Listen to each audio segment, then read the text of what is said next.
What are your thoughts on the first hearing, John?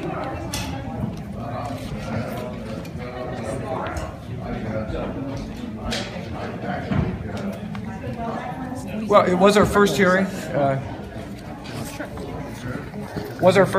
We do not expect it to be our last one. I think it was useful in regard to information from district attorneys who are in the process of being the chief law prosecutor in their county.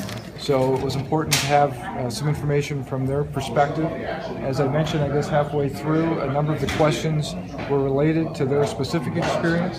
Some questions were asked about their opinions, and obviously any opinions, we'll have to weigh those as opinions, but it is helpful to understand as a chief law enforcement officer in their county what they are or aren't able to do, what they can delegate, and what they can't delegate. Their opinion, though, was pretty clear that this is going to have an effect, that everything they do is related to being a lawyer, and I believe the PA from Somerset County said there's going to be a ripple effect. What were your reactions to the things they said about that? My opinion is that they provided us information, and we as a committee will need to evaluate the information that they provided us, along with a lot of other information that we're gathering at this time.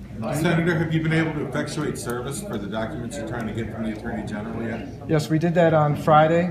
We were able to work through Kathleen Kane's private counsel, and the subpoena was accepted on Friday. Did they respond to that? We, in the subpoena, gave the Attorney General till Friday at close of business to respond. So we hope that we get the responses. Very frankly, we have asked her as a committee unanimously for information as to how that office is operating, what sort of agreements are in place, who is making the decisions now that she has a suspended law license.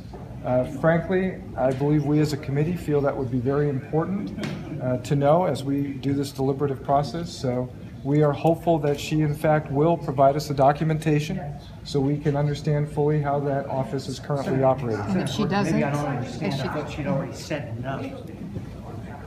no. She provided us with a letter on Friday. That was in response to the letter we sent. We have now provided her with a legal subpoena. And what What's if the she does consequences not? if she say doesn't comply with it?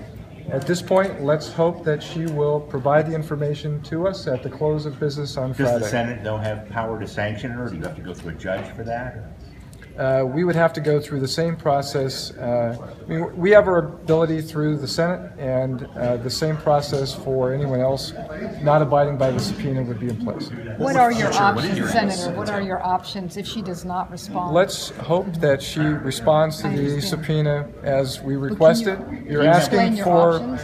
asking for a answer to a situation that has not occurred But yet. do you have legal teeth to make compel her to do this, to turn over these documents? We have the ability through the Senate, as authorized by the parliamentarian, to provide her with a subpoena, as any other Senate committee And has if she done, and we doesn't, have. what happens then? She has not replied yet.